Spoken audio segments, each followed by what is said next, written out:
राम राम सा, जय श्री कृष्णा भाइयों। स्वागत है आपका हमारे एक और नए ब्लॉग में। जैसा कि आप सब जानते हैं, हमारे गांव जलोदा में भव्य श्रीमद् भागवत कथा चल रही है। इसके पहले के 2 भाग पार्ट 1 पार्ट 2 मैं यूट्यूब पर अपलोड कर चुका हूं, जिन्हें आप लोगों ने बहुत पसंद किया है। और आज कथा का तीसरा दिन है, तो आज हम आपके लिए लेकर आए हैं इस कथा का तीसरा ब्लॉग यानी पार्ट 3। आज के इस वीडियो में हम आपको पांडाल का पूरा माहौल दिखाएंगे, श्रद्धालुओं की भीड़ दिखाएंगे और बाहर क्या क्या चल रहा है सब कुछ घुमाकर दिखाएंगे दोस्तों। तो वीडियो में आखिर तक बने रहिएगा। चलिए आपको लेकर चलते हैं पांडाल के अंदर। दोस्तों अभी मैं पांडाल के रास्ते में हूँ और अंदर की तरफ बढ़ रहा हूँ। आज तीसरा दिन है, इसलिए श्रद्धालुओं में उत्साह पहले 2 दिनों से भी कहीं ज्यादा नजर आ रहा है। आप मेरे आसपास देखिए, गाँव के भाइयों, बच्चे, बुजुर्ग, माता बहनें सब श्रीमद् भागवत पुराण की आरती गा रहे हैं। आज सबके चेहरे पर एक अलग ही रौनक और खुशी है। और अब जिसका हम सबको इंतजार था, पूज्य गुरुजी महाराज व्यासपीठ पर विराजमान हो चुके हैं। अब से कुछ ही पलों में गुरुजी के मुखारबिंद से अमृतमयी भागवत कथा की शुरुआत होने वाली है। आप सुन सकते हैं, पूज्य गुरुजी के मुखारबिंद से मंगलमयी मंत्रोच्चार शुरू हो चुका है। कथा का शुभारंभ हो गया है। पूरा पांडाल इस समय मंत्रों की दिव्य ध्वनि से गुंजायमान है। आइए हम सब भी शांत मन से गुरुजी के इन पावन वचनों को सुनते हैं और कथा का रसपान करते हैं। नर्मदा मैया की, भागवत महापुराण की, शिव नमः पार्वती पतये हर हर महादेव। आइए आज की कथा प्रारंभ करने से पूर्व जय जयकार से हृदय के विकार को मिटाएं। मन भगवान ठाकुर श्री हरि के चरणों में लगाकर हरि नाम संकीर्तन करेंगे, फिर भाव से कथा में प्रवेश करेंगे। जिस वेश में परिवेश में रहो,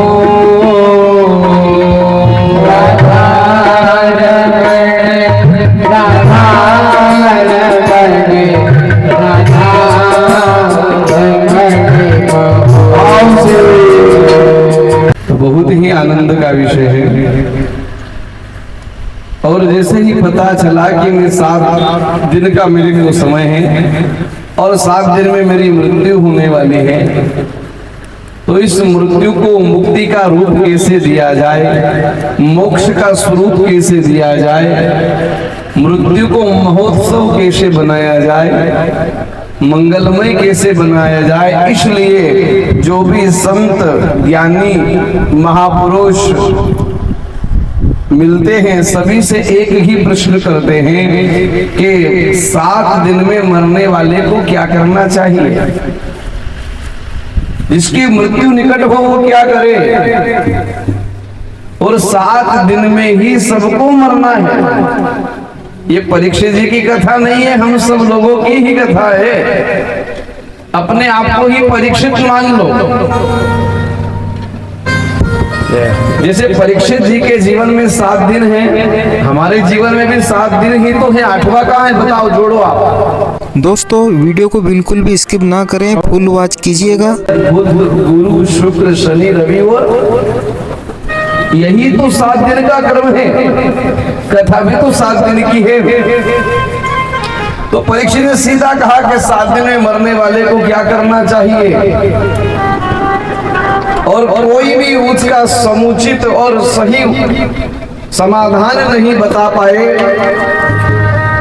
तो बड़े विचलित थे कि कौन जो 7 दिन में मेरा कल्याण कर दे, मेरे जीवन को धन्य बना दे। ऐसा कोई महापुरुष, ऐसा कोई संत मिले, ऐसा कोई तत्व ज्ञानी मिले। तो जब नहीं मिला, उसी समय पूर्व दिशा की ओर से कृष्ण द्वैपायन व्यास जी के सुपुत्र सुख स्वामी महाराज जो परमहंस हैं, उनका आगमन होता है। उनका आगमन होने के बाद वंदन किया, पूजन किया, आराधना की, स्तुति की और चरणों में प्रणाम करके कहा, गुरुदेव मुझसे एक अपराध हो गया है, मुझसे गलती हो गई है। क्या हो गई? मैं जंगल में शिकार खेलने गया, बहुत सारे जीव जंतुओं को मारने के बाद, वध करने के बाद मुझे प्यास लगी, मैं संत के आश्रम पर गया, जल नहीं दिया तो मैंने क्रोध में आकर, आवेश में आकर उनके गले में मरा हुआ सर्प डाल दिया। ये अपराध मुझसे हो गया। यही सबसे बड़ी अच्छी बात सुखदेव जी को लगी और कहा, साधो साधो, और सिर पर हाथ रख दिया। हमारे सिर पर सोने और चांदी का ताज हो या ना हो, हमारे सर के ऊपर सदगुरु का यदि हाथ हो तो हमारा जीवन सफल हो जाता है। मेरे भाई, सबसे बड़ी सुरक्षा और सबसे बड़ा कवच, सबसे बड़ी रक्षा है क्या? एक बॉडीगार्ड रखो तो वो भी कभी कभी उतनी सुरक्षा और आपका संभाल इतना नहीं कर सकता जितना माता पिता गुरु संत ब्राह्मणों का आशीर्वाद आपकी सुरक्षा करता है।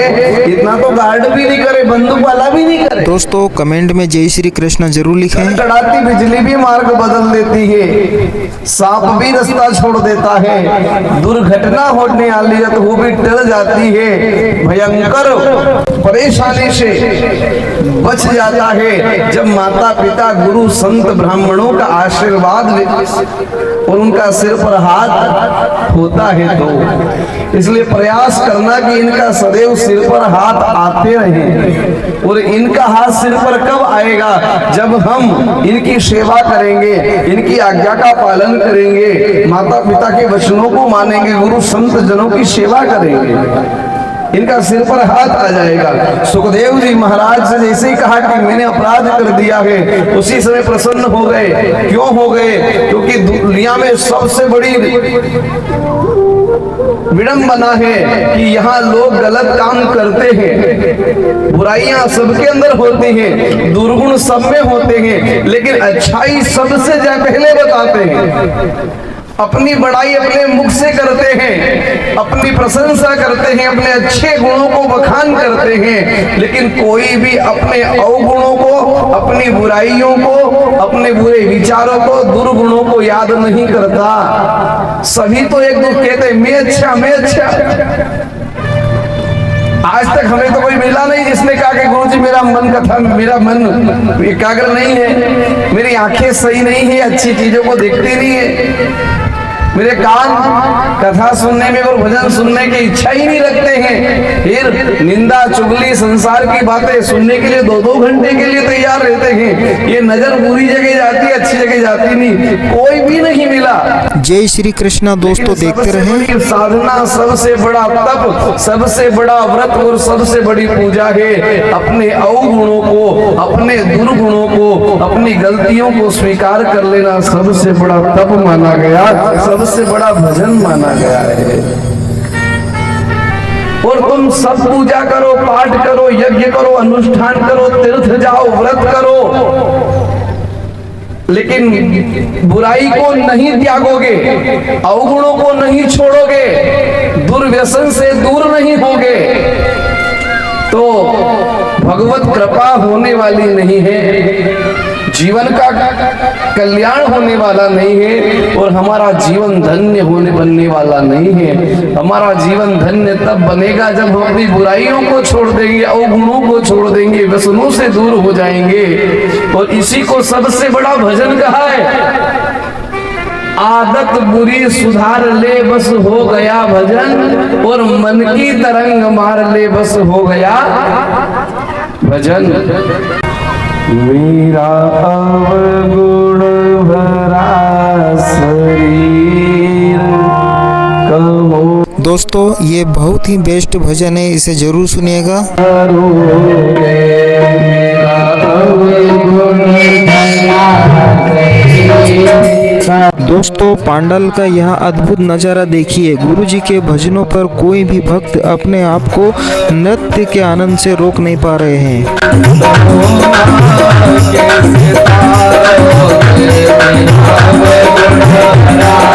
अद्भुत आनंद देखिए किस तरह पूरा पांडाल झूम उठा है। भागवत कथा का यही असली सुख है, जहां हर दिल कृष्णा के रंग में रंग जाता है। भगवान के सामने, संत के सामने, ग्रंथ के सामने, गौ माता के सामने, गंगा जी के सामने, गीता जी के सामने जब भी बैठा करो, जब भी ऐसा मौका मिले तो वहाँ अपने अवगुणों को, अपनी बुराइयों को याद कर लिया करो कि मैंने अपने जीवन में ये से बुरे कर्म किए, बुरी सोच, बुरी नजर, बुरा सुनने की आदत थी, अब हो गया, लेकिन अब मेरा उद्धार कर दो। और एक बात पक्की है, संसार के लोगों को, संसार के समाज के लोगों को यदि पता चले कि इसमें ये कमी है, ये दुर्गुण है, ये बुरी आदत है, ये अवगुण है, ये चोर है, कोई उचक्का है, ये गलत नजर से देखता है, तो संसार के लोग हमसे संबंध नहीं जोड़ते, हमसे प्रीति नहीं करते हैं, हमें घर पर नहीं बुलाते हैं, हमारे साथ बैठक ना बंद कर देते हैं। लेकिन मंदिर वाला परमात्मा और एक सदगुरु, यदि इनको पता भी चले कि इसमें इतने इतने दुर्गुण है, बुराई है, अवगुण है, आज तक मना करा क्या कि मत आओ मेरे मंदिर में, मत आओ कि मेरे पास मत आओ कि लोग क्या कहेंगे, मैं तेरे साथ रहूंगा तो मुझे भी बुरी नजर से देखेंगे। कभी कहा नहीं, तू तो आ, क्योंकि अजामिल जैसे महापापी का उद्धार किया, गणिका का उद्धार किया, वेश्या को तारा भगवान ने, रावण और दुर्योधन और दुशासन को तारा, तो भगवान हमें भी तारेगा। लेकिन स्वीकार तो करो कि हम गलत हैं, अपराधी हैं, दोषी हैं। ऐसी करनी कर चलो, हम हंसे जग, सबकी आंख गीली हो जाना चाहिए, उसका नाम जाना है। एक दानी गया है महाभारत का, जिसके जाने पर मोर मुकुट बंसी वाले की आंख गीली हो गई, रो पड़ा, भगवान रो पड़े, और जिसका अंतिम संस्कार भगवान ने अपनी हथेली पर किया। वो कौन है? वो दानवीर कर्ण है, जिसने आज तक का सभी को दिया, कभी किसी से कुछ लिया नहीं, जो भी आता देता ही था, दानियों में बहुत बड़ा नाम था। अर्जुन को अहंकार आया कि मैं आपका सबसे बड़ा भगत हूं, आप मेरा रथ चलाते हो। उन्हें कि अर्जुन तेरे से बड़े बड़े भी भक्त मेरे हैं। और स्वयं ब्राह्मण का वेश बना करके जब कर्ण घायल होकर के रणभूमि में पड़ा हुआ था, कहे कर्ण मैंने सुना है तू बहुत बड़ा दानी है, मेरी बेटी की शादी है, मैं गरीब ब्राह्मण हूं, तू मुझे क्या दान देगा? आंख में आंसू आ गया, अब तो निर्बल हो गया, घायल होकर यहाँ पड़ा हुआ हूँ, मेरी सामर्थ्य नहीं। इतिहास गवाह है कि कर्ण के दर से कभी कोई खाली हाथ नहीं लौटा, चाहे उनके पास कुछ बचा हो या ना बचा हो। आइए देखते हैं कि महादानी कर्ण इस विकट परिस्थिति में पंडित जी को क्या दान देते हैं। और तूने मना कर दिया, ये कथा लिखाई, ऐसा नहीं होना चाहिए। मेरी सारी जिंदगी भर की, सारे जीवन की तपस्या निष्फल हो जाएगी।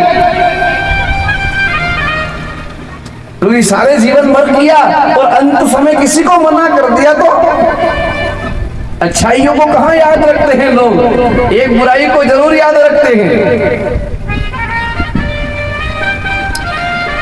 तो क्या करूं, याद आया और कहा कि मेरे मुख में 2 सोने के दांत हैं। क्या है? 2 सोने के दांत है, निकाल लो।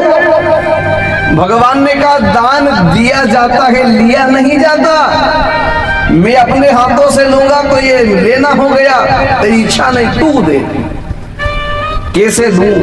हाथ टूटे हुए हैं, धनुष बाण चलाने का सामर्थ्य नहीं है, फिर भी अपने शरीर को घसीटता हुआ एक पत्थर के पास ले गया और पत्थर से अपने दोनों दांतों को तोड़ा, तोड़ करके देने लगा।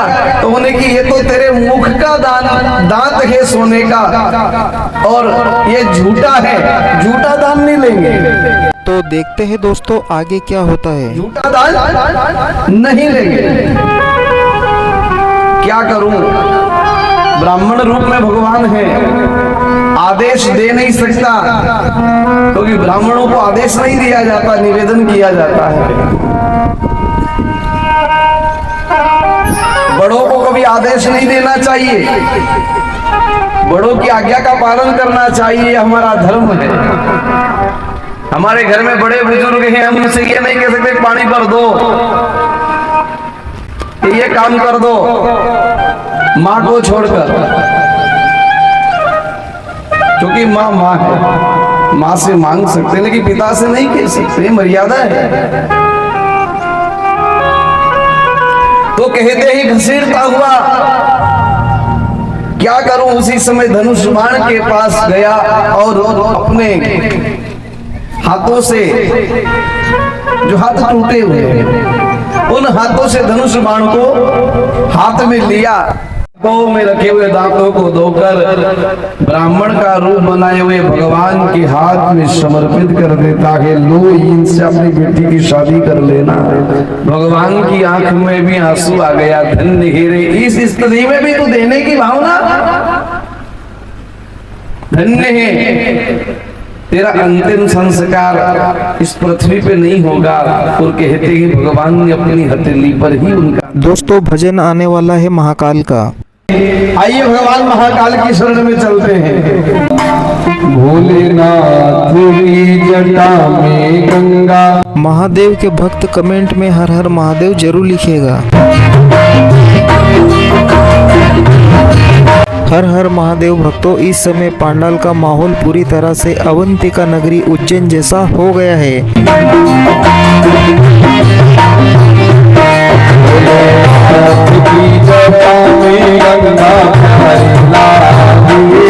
गंगा प्यारी लागे,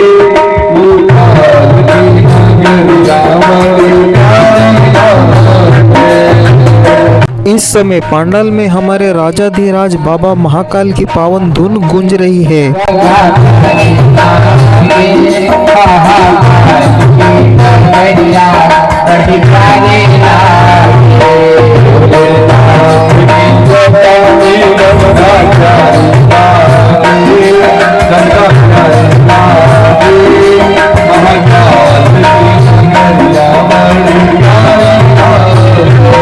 जय श्री महाकाल। दोस्तों इस समय कैमरे का फोकस मेरे ऊपर है और मैं भी पांडाल में भक्तों के बीच बैठा हूं और बाबा महाकाल की इस पावन धुन का आनंद ले रहे हैं।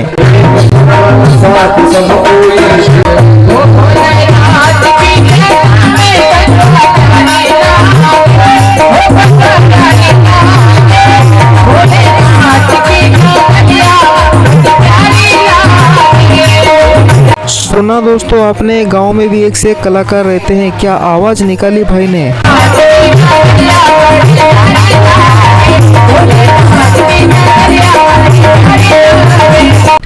इसलिए अपने समय को भगवान महाकाल से जोड़िए, सत्संग से जोड़िए, मंत्र से जोड़िए, राम नाम से जोड़िए।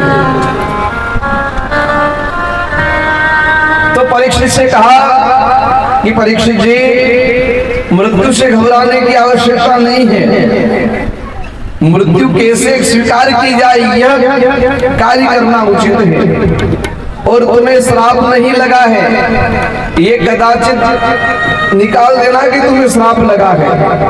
श्राप लगता तो पांडाल के अंदर बैठकर कथा सुनने का एक अलग ही अंदाज है दोस्तों। किनारा मिलता, श्राप यदि मिलता तो साधुओं की संगत मिलती। कहा गया है ना,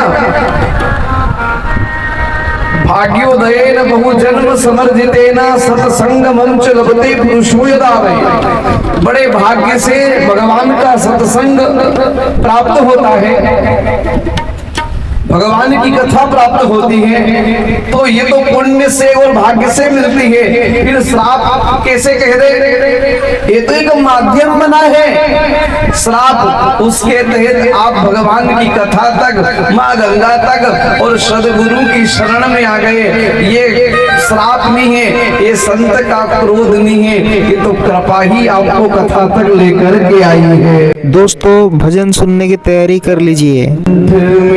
केशव नाम रहे, अखियाँ सुवन की धार बहा।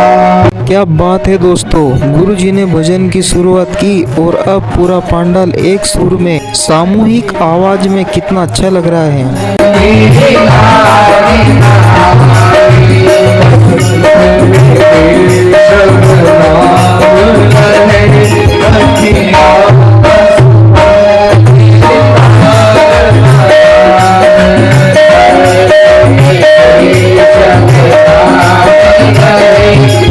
दोस्तों इस वीडियो को आप लोग कहां से देख रहे हैं, कमेंट बॉक्स में हमें जरूर बताइएगा।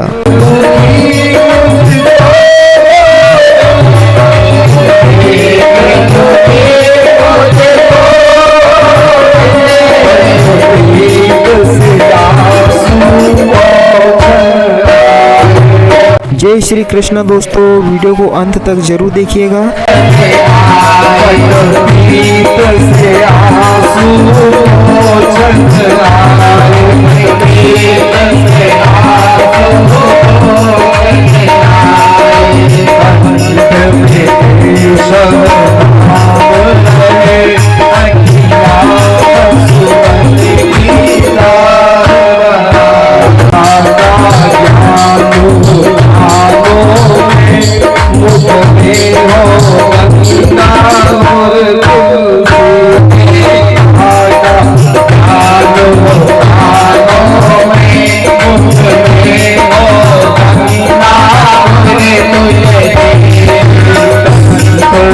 जय श्री राधे। दोस्तों गुरुजी के मुखारबिंद से बह रही इस भजन की गंगा में पूरा पंडाल सराबोर है और हम भी।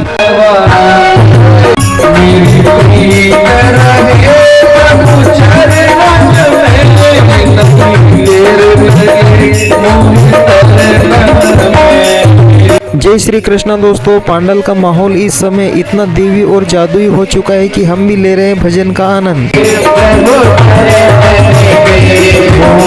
कि भगवान मिलता किसको है और भगवान की प्राप्ति कैसे होती है।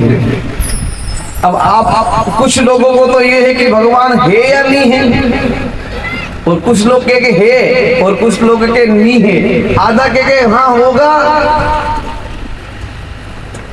और है तो फिर रहता कहाँ है, और रहता कहाँ है तो फिर मिलता कैसे है। ईश्वर तो है, कैसे मानेंगे।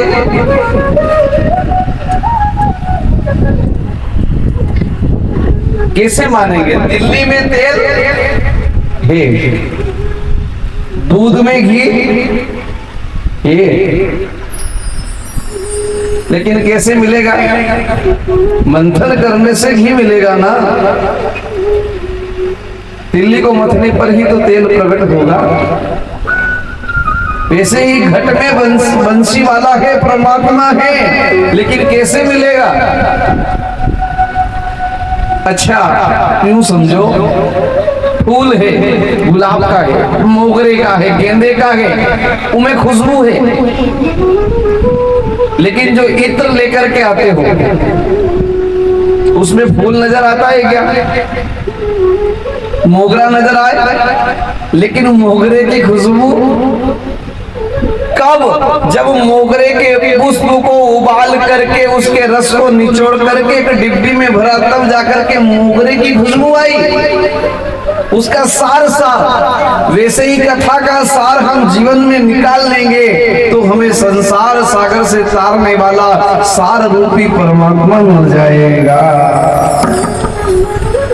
भजो रे मन प्रेम से राम रघुरैया, राम रघुरैया सिया दोस्तों इस समय घर बैठे अपने मोबाइल पर यह वीडियो देख रहे हैं, आप भी आंखें बंद करके इस पावन भजन को महसूस कीजिए और ठाकुर जी की कृपा पाइए। इस सुंदर भजन के आनंद में डूबने से पहले कमेंट में जय श्री कृष्णा लिखना मत भूलना। सुनिए इस प्यारे भजन को।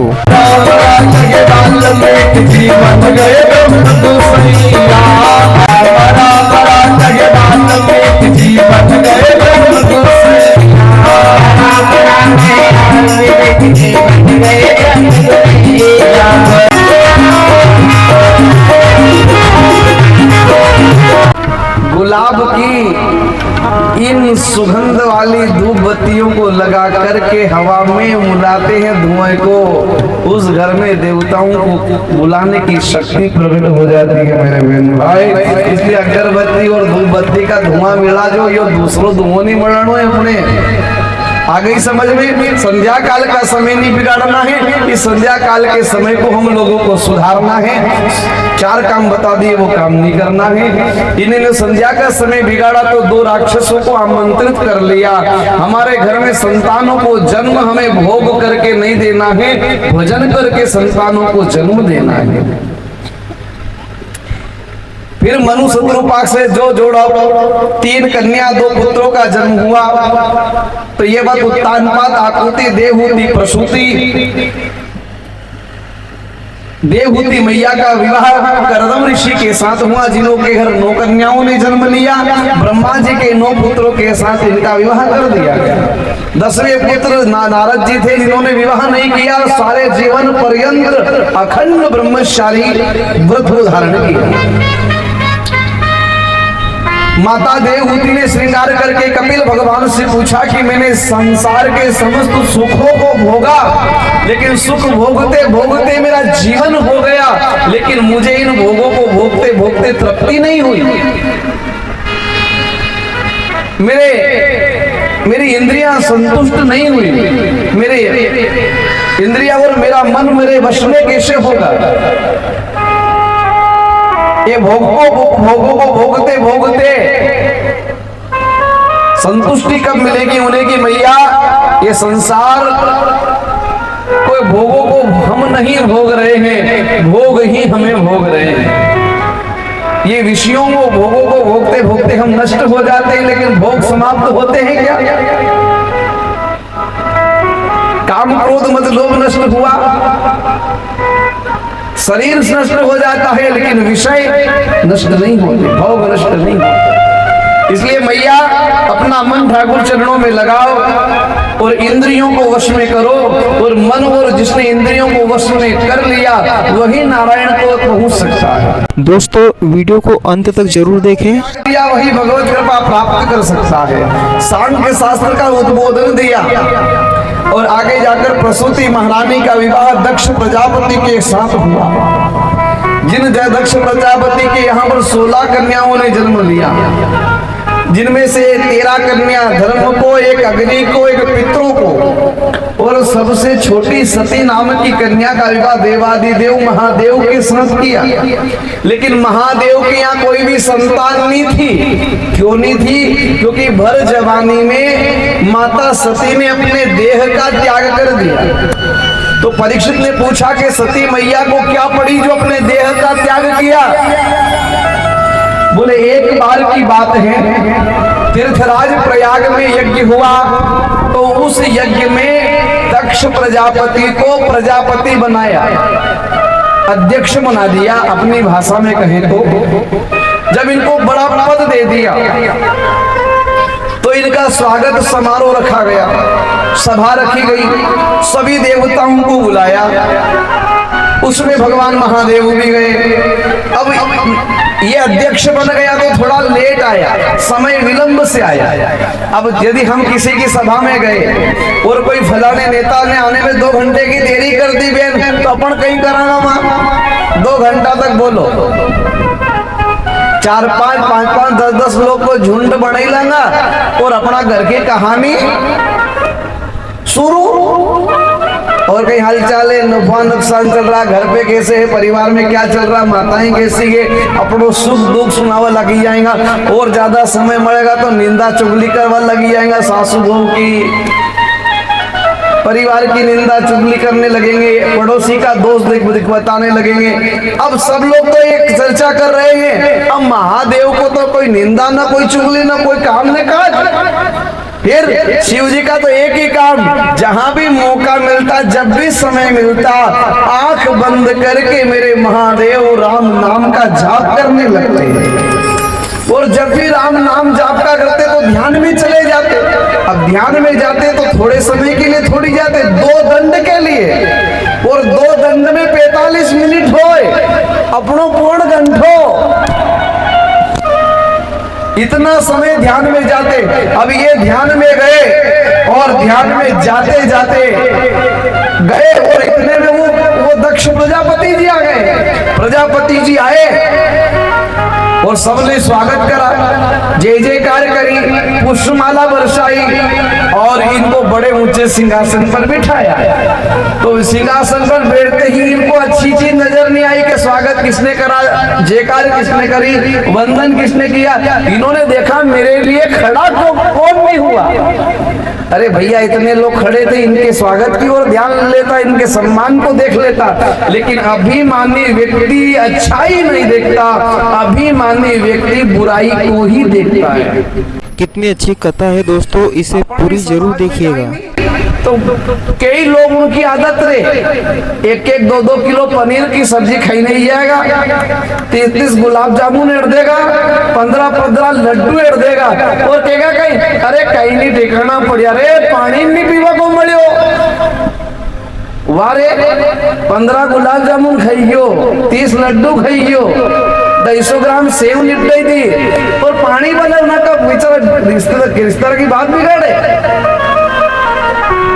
कई लोग जाते हैं, अच्छी व्यवस्था करते हैं, जैसे भी बन जाती है। हम तो गया गाड़ी गोदराज नहीं मिलिया हमारे, हम तो मांडा में गई भाई, पर हमारे तो नहावा धोवा के साबन का ठिकाना नहीं पड़ा। अपना घरे भैया खूब सुख सुविधाओं को देख लो। हम कभी भी किसी के यहाँ जाएं तो अच्छाई को देखना कि उसने हमारे लिए अच्छा कितना किया है। कभी भी कमी निकालने का प्रयास न किया जाए, कमी निकालने से दोष उत्पन्न हो जाएगा और द्वेष बनेगा, और जहां भी जाएंगे हम समस्या नहीं बनेंगे, समाधान बनेंगे, समाधान बनेंगे। क्योंकि देखो आज बेन आपने हमारे बुलाया, कथा कराड़ी दिया, तो हमारे दुख दोगा कहीं तो मेरा गांव में जो आप घर पर नहीं खाते हो वो खवाड़ोगा हमारे यहाँ। कोई भी मेहमान घर में आता है तो अपन जो घर में खाएं उसे अच्छो खिलाए नहीं उनके। यूं बनाई कड़ी कड़ाई चढ़े या नहीं चढ़े, और पामना आए जदे जरूर,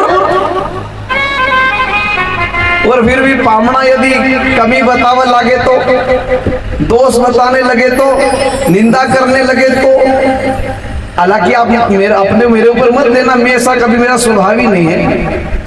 जाही विधि राखे राम ताही विधि रही है, और सीताराम सीताराम सीताराम रही है। ये संसार के लोगों की बता रहा हूं मैं बातें। जब उनसे सुनते हैं तो हम कमियों को क्यों देखते हैं, हम अच्छाई क्यों नहीं देखते। क्योंकि कोई भी व्यक्ति बुलाता है तो अपने से अच्छा ही देने का और अच्छा ही करने का प्रयास करता है, इसलिए उसने जो किया उसकी अच्छाई को देख करके उसके कार्यक्रम को सफल बना करके आ जाओ। सही बात है गुरुजी, जय श्री कृष्णा।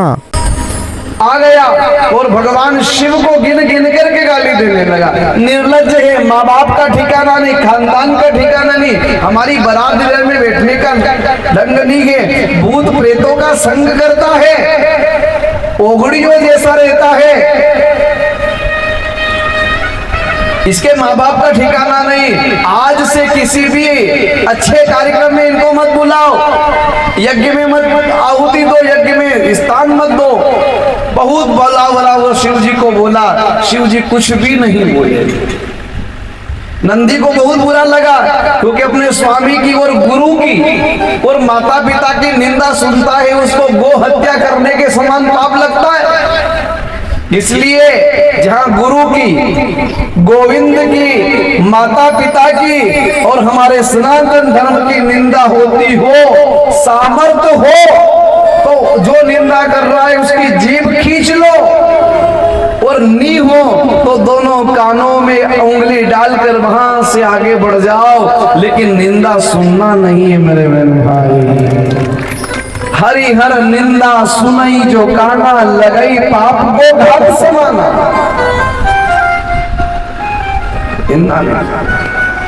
नाम हमारो भोलेनाथ, ये बाप हमारो। हर हर महादेव। दोस्तों, पांडाल का माहौल इस समय पूरी तरह से शिवमय हो चुका है। गुरुजी के मुखारबिंद से बाबा भोलेनाथ का यह पावन भजन बहुत ही सुंदर लग रहा है।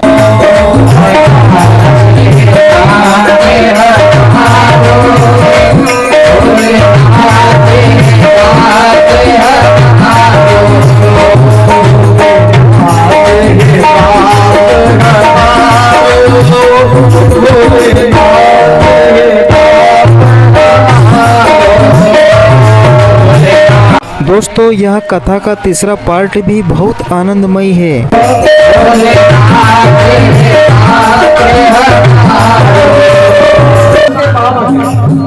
और आज कथा का कौन सा दिवस है? तीसरा। कल हम कृष्ण जन्मोत्सव बड़ी धूमधाम से। दोस्तों, यहाँ साउंड तेज हो गया था, इसलिए गुरुजी की वाणी सुनाई नहीं दी। गुरुजी ने बोला है कि अगले पार्ट्स में कृष्ण जन्म बहुत धूमधाम से मनाया जाएगा। तिलक लगा करके आएंगे, छोटे बच्चे हो तो उनको कृष्ण बना करके लाएंगे। घर के आंगने में गाय के गोबर से लीप कर रंगोली बनाकर दीपक जला करके आना है। घर पर तोरण लगाना है और इस पूरे प्रांगण को वृंदावन बना। जय श्री महाकाल, हर हर महादेव। दोस्तों, इस समय पांडाल का नज़ारा देखिए, यहाँ तो साक्षात आनंद बरस रहा है। बाबा भोलेनाथ के भजन पर पांडाल का एक एक श्रद्धालु अपनी जगह पर खड़ा होकर पूरी धूमधाम से झूम उठा है। तो दोस्तों, पांडाल के अंदर इस समय महाकाल की भक्ति का जो सैलाब आया है वो आपने देखा। श्रद्धालु अभी भी अंदर पूरी धूमधाम से झूम रहे हैं। और इसी के साथ हमारी आज की कथा का यह तीसरा भाग पार्ट 3 यही समाप्त होता है। लेकिन कहानी अभी बाकी है। इसके चौथे भाग पार्ट 4 में आपको देखने को मिलेगा कथा का वो महाप्रसंग जिसका आप सब बहुत दिनों से इंतजार कर रहे थे, श्री कृष्ण जन्मोत्सव। वह अद्भुत भाग आपसे छूट ना जाए, इसीलिए अभी के अभी चैनल को सब्सक्राइब कर लीजिए और बेल आइकन घंटी को दबा लीजिए। अगर आज का यहाँ आनंद अच्छा लगा हो तो वीडियो को लाइक करके कमेंट में हर हर महादेव या जय श्री कृष्ण जरूर लिखिएगा। मिलते हैं कल के चौथे भाग में, तब तक के लिए राधे राधे।